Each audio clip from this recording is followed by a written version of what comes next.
Oh, but it gets worse and it gets weirder, my friends.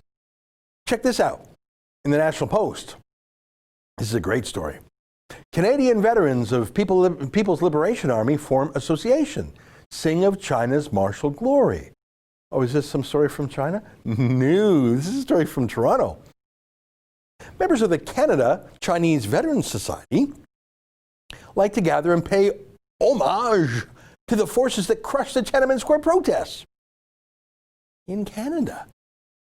So they're doing this in Canada. The Chinese Communist veterans, the ones driving the tanks, they're getting together to celebrate the good times, like when they rolled over the democracy protesters in Tiananmen Square.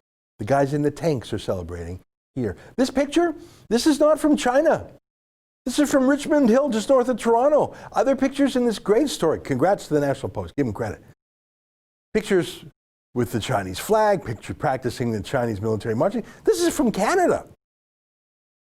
That's not just the Chinese flag. That's the People's Liberation Army. That's the army, by the way, the Canadian soldiers fought against in Korea.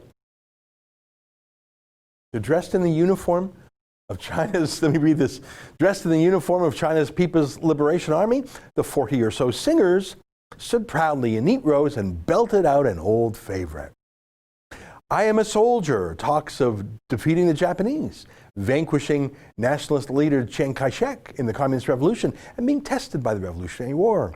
The performance brought forth a whirlwind of Chinese military spirit in a foreign land, said a report on the concert.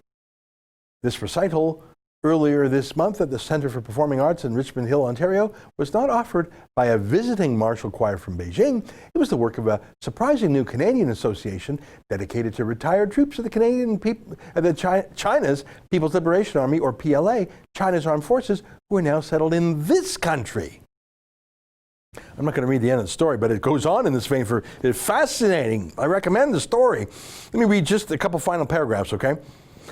In a free country, the society members have every right to commemorate their military backgrounds and retain a fondness for their country of origin, noted Christian Leuprecht, a political science professor at RMC.